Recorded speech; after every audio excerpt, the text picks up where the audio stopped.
Soy Moisés, guiando a mi pueblo en el Éxodo. Esta pintura vive en la sinagoga de Dura Europos, donde convivieron judíos, cristianos y devotos de Mitra, en la frontera del imperio.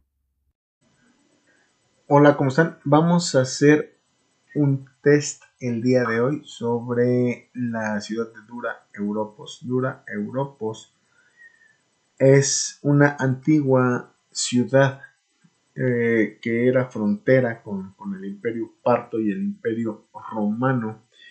Y lo importante de esta ciudad y por lo que es de interés para la historia del cristianismo es que ahí se encontró la iglesia más antigua de la que se tiene registro. Entonces, por eso es que es importante para nosotros entender qué fue Dura Europos. Entonces vamos a hacer este test a ver qué tal estamos. ¿Quién fundó la ciudad de Dura Europos y con qué propósito inicial según los textos proporcionados?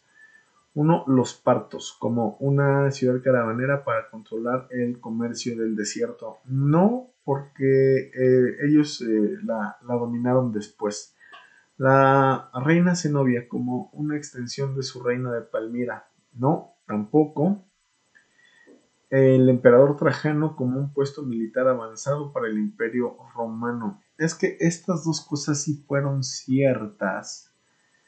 Sin embargo, ocurrieron después de la fundación. ¿Quién la fundó? Esto se funda en la época de Seleuco Nicator como una fortaleza militar del imperio seleucida. ¿Quién era Seleuco? Él fue un general de Alejandro Magno. Ay, ¿qué dice? Correcta.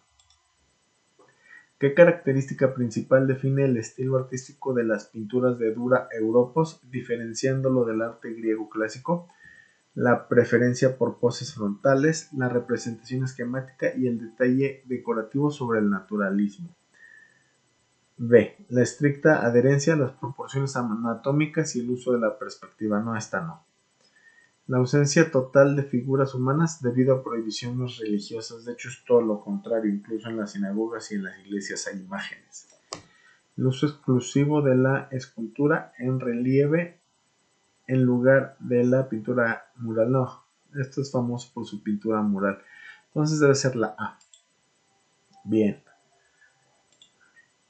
En la casa de la iglesia de Dura Europos, una de las escenas que representa a dos hombres caminando sobre el agua. ¿A quién representa esta pintura? El bautismo de Jesús por Juan el Bautista. Aquí hay dos hombres y hay agua, sin embargo no están caminando con ellos, así que esta no. La curación del paralítico no tiene nada que ver con dos hombres caminando sobre agua. Moisés y Aarón cruzando el mar rojo, pues no caminaban sobre agua, el mar se abrió, entonces ellos no caminaron sobre agua. Jesús y Simón Pedro, es esta. Muy bien. ¿Cuál era la principal ventaja geográfica y estratégica de la ubicación de Dura Europos? Se encontraba en un oasis aislado que la protegía naturalmente de las invasiones. Estaba en un punto donde el río Éufrates era fácilmente vadeable, controlando una ruta comercial y militar. ¿Ok? Su proximidad a ricas minas de plata la convirtió en un importante centro de acuñación de monedas y estaba en la costa del Mediterráneo, lo que facilitaba el comercio marítimo directo con Roma. No, aquí es por el río Éufrates, porque es en la frontera de Roma con el imperio parto. Entonces, aquí. ¿Qué característica inusual presentaba el mitreo, santuario de Mitra de Dura Europos en comparación con otros encontrados en el Imperio Romano? Solo se permitía la entrada a mujeres y niños, ¿no? Estaba construido completamente sobre el nivel del suelo, ok. Estaba dedicado exclusivamente a deidades griegas junto a Mitra. Carecía de cualquier tipo de relieve o pintura. Ok. Todos los mitreos estaban bajo tierra para representar que Mitra nació en una cueva, entonces debe ser la B. El texto señala que esto es inusual ya que los santuarios de Mitra generalmente eran subterráneos para conmemorar el nacimiento del dios en una cueva.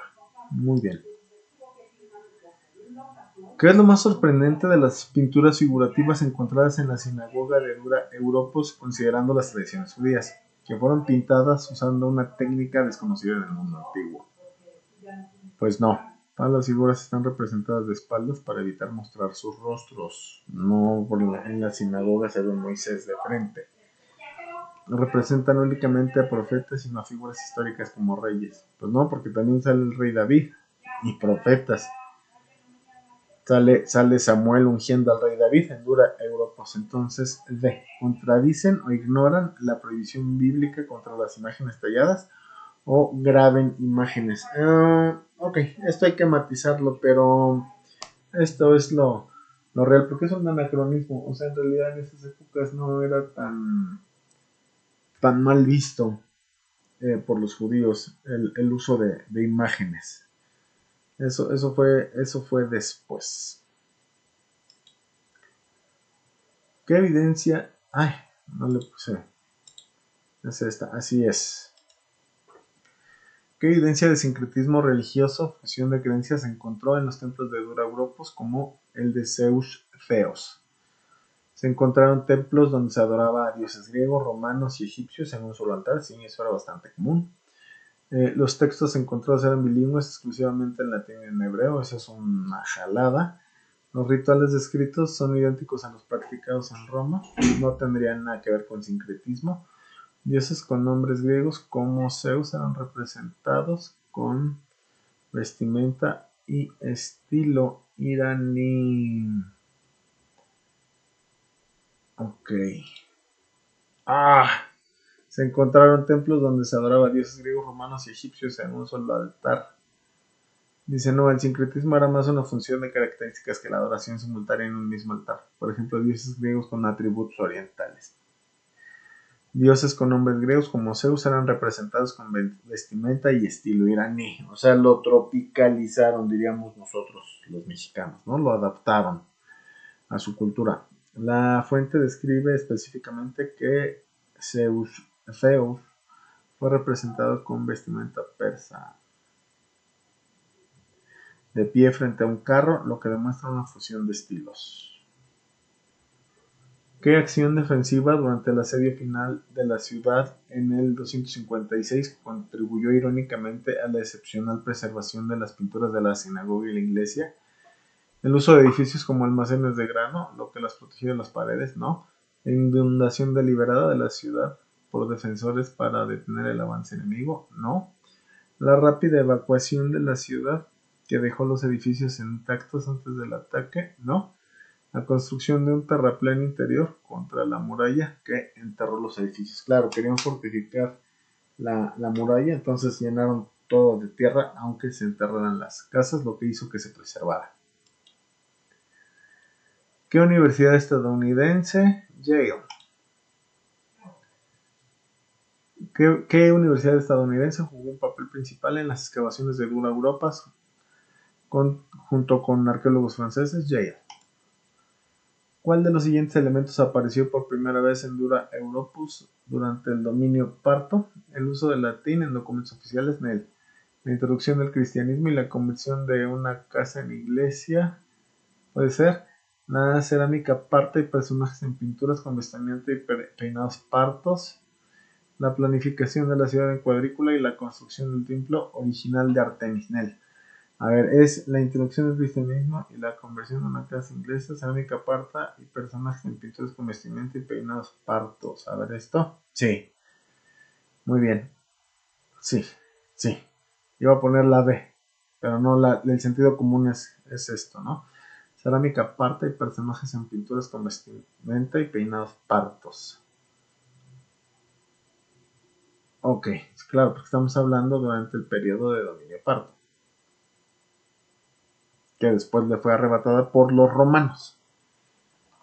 O sea, el último en la última etapa fue de los romanos. Entonces, durante el dominio parto era esto, y fue del imperio parto antes del cristianismo. Entonces, por eso no podía ser la B. Según la información del hilo de Reddit, ¿cuál fue el destino del edificio de la sinagoga en Siria y qué pasó con sus famosos murales? Tanto el edificio como los murales originales fueron destruidos por ISIS durante la guerra civil. El edificio y los murales siguen intactos pero cerrados al público debido a la inestabilidad. El edificio fue destruido por ISIS, pero los murales originales habían sido trasladados previamente a un museo en Damasco. El edificio fue desmantelado y reconstruido por completo en el Museo de Pérgamo en Berlín. No, es esto, fue destruido por ISIS en 2014. Esta ciudad de Dura Europos hoy está en territorio sirio, que bueno, el ISIS arrasó con esto. En su estupidez arrasaron con esto por considerarlos idolatría. O sea, tanto la sinagoga como la iglesia y en sí todos los vestigios de la ciudad fueron arrasados por ISIS, al igual que los budas en Afganistán fueron, eh, los budas monumentales en Afganistán fueron destruidos por los musulmanes que tenían ya 2500 años de antigüedad. Bueno, estos idiotas hacen lo propio en esta región del mundo. Tuve una exactitud del 73%. Estoy empeorando, chicos. A ver, vamos a ver. Vamos a ver mis fallos. A ver, la 1 estuvo bien. La 2 estuvo bien. La 3 estuvo bien. La 4 estuvo bien. La 5. La 6. La 7 mal. La 8. La 9. La 10. Y la 11. Pues, ¿por qué me puso 8 de 11? Ah, porque dice que omití 2. Omití 2. Pero en realidad las contesté todo. Lo que se me olvidó fue presionarle.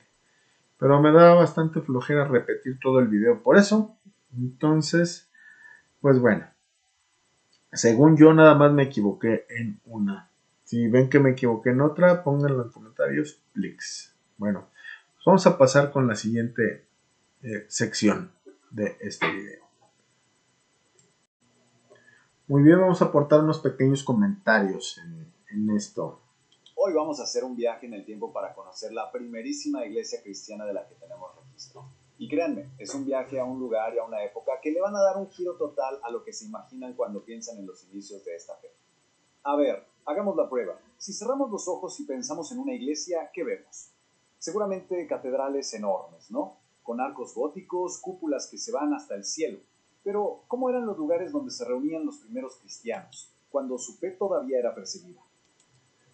Bueno, pues ¿cómo eran estos lugares? Obviamente estamos hablando que en Dura Europos estamos en los tiempos donde empieza a ver la Roma imperial pagana, y los cristianos se tenían que reunir en las casas de los propios cristianos para evitar la persecución.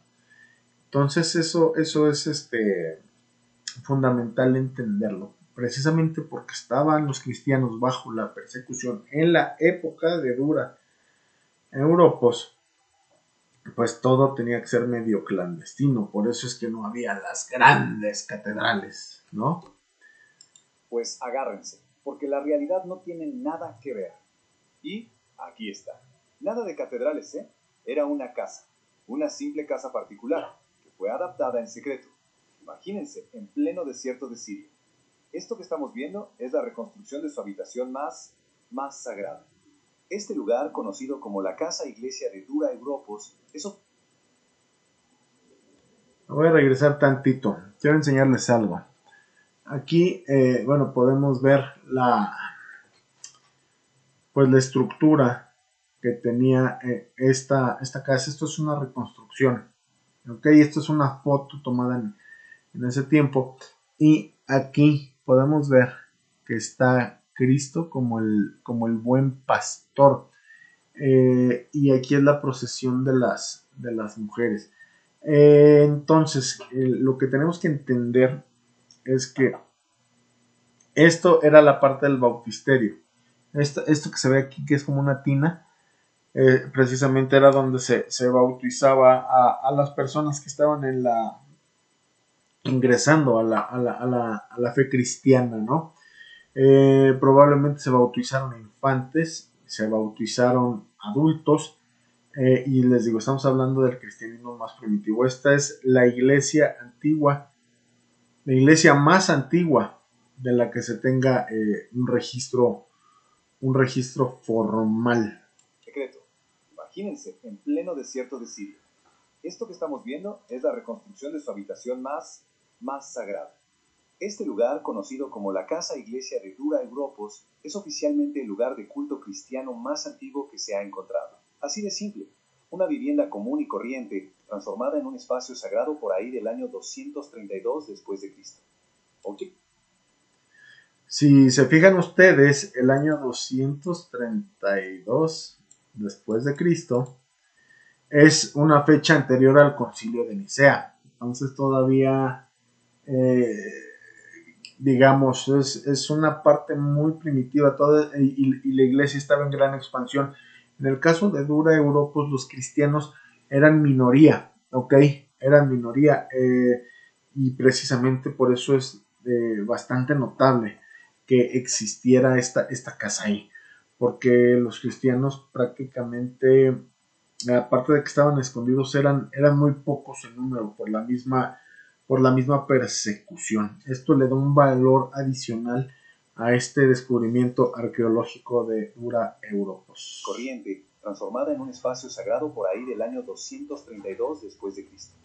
Ok, pero para entender bien esta iglesia, primero hay que entender la ciudad donde estaba. Un lugar, fascinante y súper complejo, igual que la iglesia misma. Y es que Dura Europos no era cualquier pueblito, para nada. Era un punto clave, un puesto fronterizo. Imaginen, de un lado el gigantesco imperio romano, del otro el poderoso imperio parto, y justo en medio esta ciudad. O sea, un lugar donde todo se mezclaba y donde... A ver, para no hacernos muchas bolas, los partos eran en ese momento los persas, eran los que reinaban Persia. Entonces, parto y persa en este sentido serían, se estarían refiriendo al mismo imperio, ¿no? De todo chocaba. Lo increíble de este lugar es cómo se conservó. Por eso le dicen la Pompeya del desierto. Porque... Miren, esta es la ciudad. La ciudad esta es una vista aérea de 1932. Esto se descubre en los años 20 después de que los aliados se encargan de destrozar y de expoliar y repartirse todo el imperio otomano, todos los que ganaron esa ruin guerra, porque todo esto era parte del imperio otomano en esa época, pero no, ahora te lo toman como que, uy, ellos son los grandes descubridores, los ingleses, los franceses, los norteamericanos, bueno, los estadounidenses, que es el término más moderno y más correcto. Te hablan de que ellos descubrieron, hicieron, como si esto les hubiera pertenecido. No, en realidad ellos despojaron con una guerra de invasión al Imperio Otomano, lo partieron y en esos saqueos pues se descubre Dura Europos, ¿no?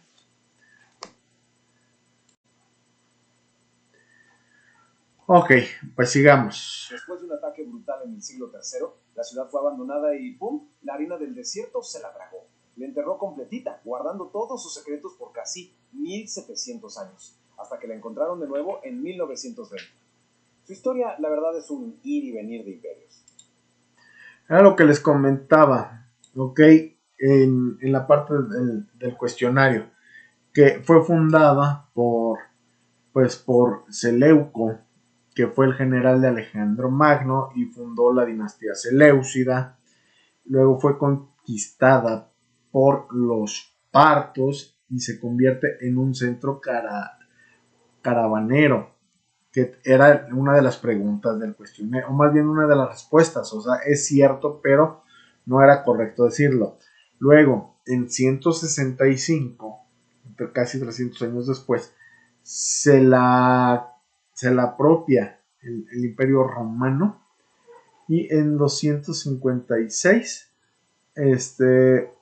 otra dinastía persa, los sasánidas, es asediada y abandonada, pero esta vez ya como parte del Imperio Romano. Los romanos la dejan ahí olvidada a su suerte, y al enterrar la ciudad para fortificar eso, pues logró que se preservara.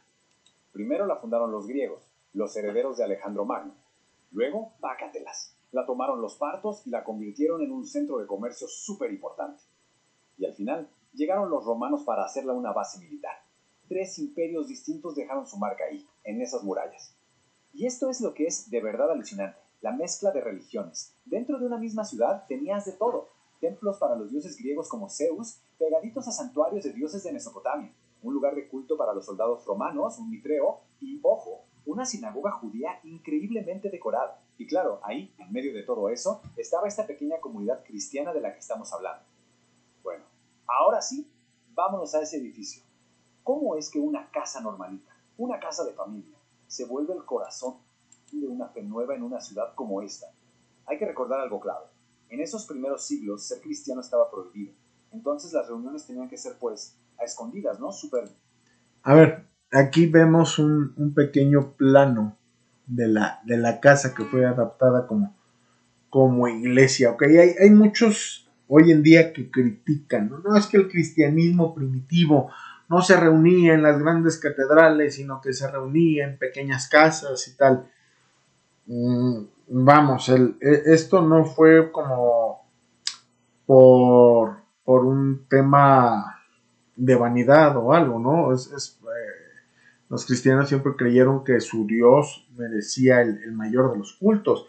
O sea, fue un tema circunstancial, eran comunidades pequeñas, y entonces al estar perseguidos, pues tampoco podían ser fastuosos, ¿no? Y si estamos hablando justo, porque se pone mucho el ejemplo de Dura Europos, ¿no? Donde los cristianos primitivos se reunían en pequeñas casas, ¿no? Pero no es tan así, no es porque los cristianos tengan las catedrales como fuente de vanidad, sino porque no podían tenerlas, simple y sencillamente no podían tenerlas. Si el lugar era completamente digno, sí. Sin embargo, bueno, pues así es. Aquí hay un patio en medio, como todas las casas romanas. Está el pórtico, el vestíbulo, y aquí atrás había una habitación, la que vimos, ¿recuerdan? La que vimos adaptada como bautisterio. Y aquí se reunían y el presbítero celebraba. Aquí podemos ver el altar. ¿Ok? Podemos ver el altar. Entonces, más que nada era por eso que no había como las grandes catedrales, ¿no? Discretas.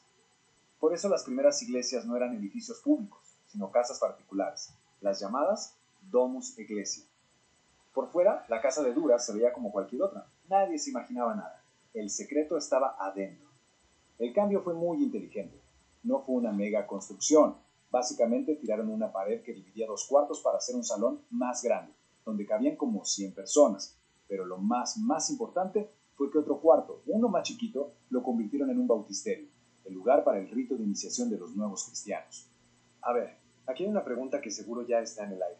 Estamos hablando de una casa de adobe, ¿sí? De ladrillos de lodo. ¿Cómo es posible que algo tan frágil sobreviviera por 1700 años? Parece imposible. Bueno, pues la respuesta está en dónde estaba y en el final trágico de la ciudad.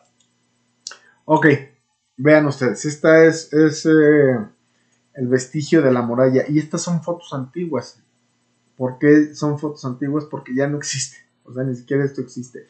Pero entonces los romanos veían muy endeble esta muralla, se venía un asedio sasánida, Y entonces los romanos deciden fortificar estas murallas. Y la única manera de hacerlo era con tierra. ¿Ok? Porque estas murallas iban a caer muy fácilmente. Entonces los romanos llenan esto de tierra para fortificar las murallas y acaban enterrando toda, toda, la, toda la ciudad. Resulta que la casa iglesia estaba construida pegadita a la muralla principal, justo en la parte oeste, que era, digamos, el talón de Aquiles de Dura Europos, su punto más débil. Y aquí es donde la historia se pone increíblemente irónica. En el 256, los enemigos estaban a punto de atacar.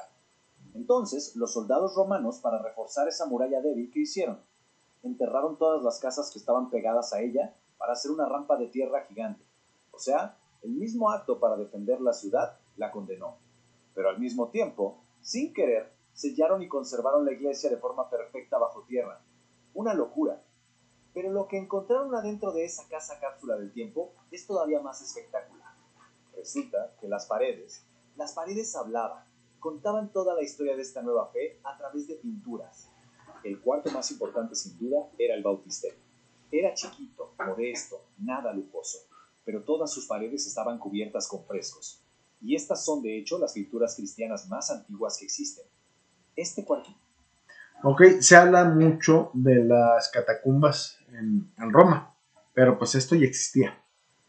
Esto ya existía, es importante verlo. Los cristianos desde tiempos muy primitivos usaron las imágenes. Que ya se debate si fue con un uso didáctico, con un uso litúrgico. Bueno, pues eso está a discusión. Sin embargo, lo que es cierto es que los cristianos ya usaban eh, pues esas imágenes.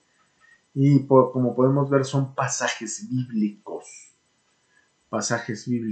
porque obviamente en esa época no había, ni siquiera existía la Biblia todavía. O sea, en esta época de Dura Europos existían ya los relatos y existía la tradición oral de los evangelios, y ya se habían escrito los libros que compondrían el Nuevo Testamento, pero todavía no había algo como Nuevo Testamento. Tú le preguntabas a alguien y no tenía la menor idea. Entonces, esto es, digamos, anterior a la Biblia como lo conocemos. Sin embargo, ya existían los mensajes evangélicos y estaban plasmados en imágenes para que la gente los entendiera.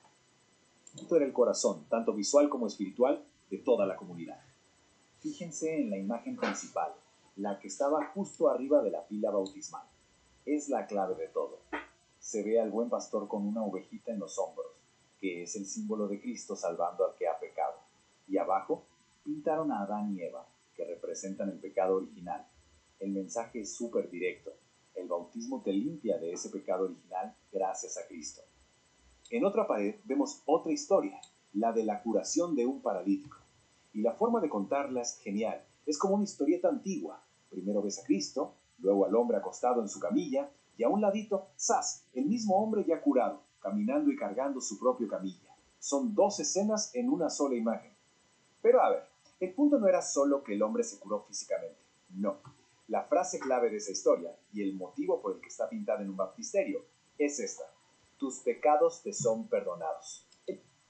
Era justo lo que decíamos, no existían ejemplares de la Biblia impresos, ¿no? O sea, la difusión masiva de la Biblia y la Biblia en los hogares de los cristianos se dio hasta la imprenta. Entonces era imposible decir que la tenían. La única manera en que los cristianos escucharan la palabra de Dios, que en ese momento la palabra de Dios todavía no estaba recopilada en la Biblia, que ya existían los libros escritos, sí, pero todavía no existía esa recopilación llamada Biblia, pues era yendo a la iglesia, ¿ok?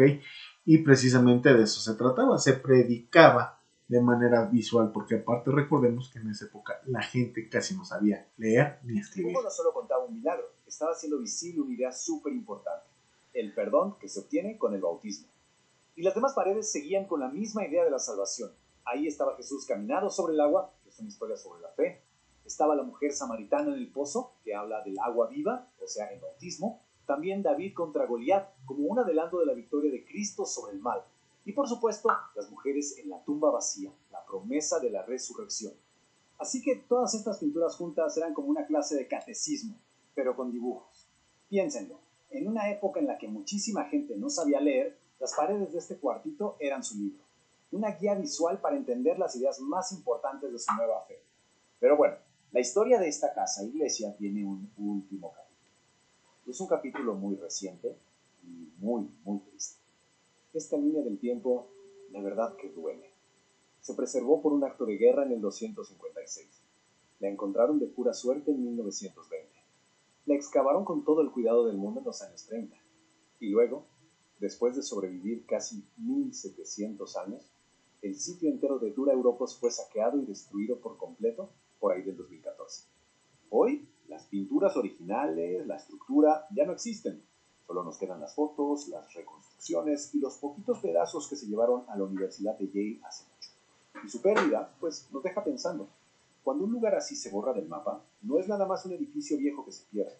Lo que se va para siempre es una conexión real con nuestro pasado común, con esas historias que nos hicieron ser quienes somos.